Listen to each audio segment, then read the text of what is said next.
it over your doorframe, that the Spirit of the Lord will pass by you, and you and your household will be safe. Hence, pass over. They passed them over.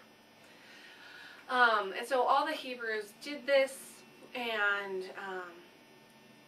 because of this atrocity, the Pharaoh let the Hebrews go to kind of stop this death and destruction.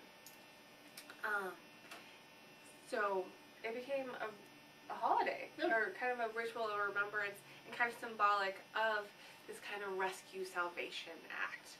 From there, they cross the Red Sea, they get to the wilderness, but this is really that turning point in the story of the Hebrews and the Egyptians when God rescues them.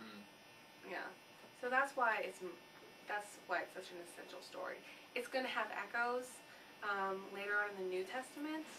It has echoes throughout the whole Old Testament. So that's why it's so essential and important. Know this story.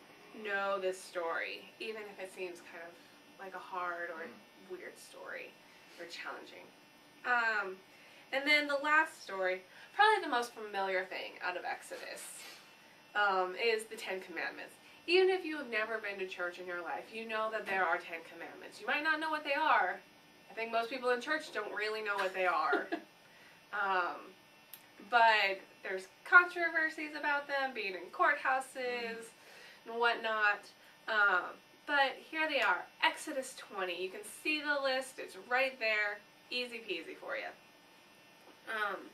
And this is part of the covenant that we were talking about. That these are kind of the rules to play by. Or not play by, but these are the rules that are going to govern the covenant between God and the Hebrew people.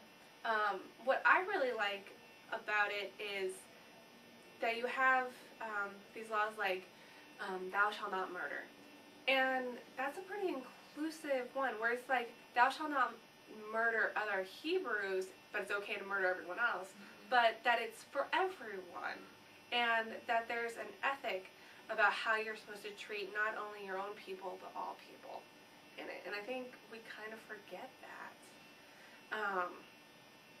And those are...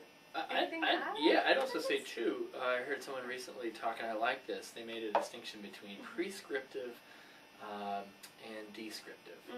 Where something that's prescriptive, you're prescribing it, you're saying, do this. And I think most of the time the Ten Commandments are heard like that, where, do that, don't ask, don't quite do it. And I think there is a quality and a feel to that there. However, this person also brought up the nice other view of this, which is descriptive. Describing. And if we view the law as descriptive, saying, if you want to walk in this fullness of life, if you want life to go well for you, if you want life to have meaning and purpose, this is a framework of how to do that. So don't kill people because I told you so. You don't murder people because it's wrong. There's ramifications. It's going to break the relationship that we have. Between God and between one another. And this is, and I defy you to look at the 10 and say, hey, one of those really, coveting my neighbor's donkey, or I guess that's... household? I've not coveted my neighbor's donkey. I can honestly say that. That's like things. I'm just saying. But that's right. There's not one of those that is something that you would make a counter-argument for. These are all excellent ways of living a full and rich life. The mystery is how to do it. It's much more about relationship and how to have healthy relationships than actual laws in this kind of mean way. But don't covet your neighbor's donkey.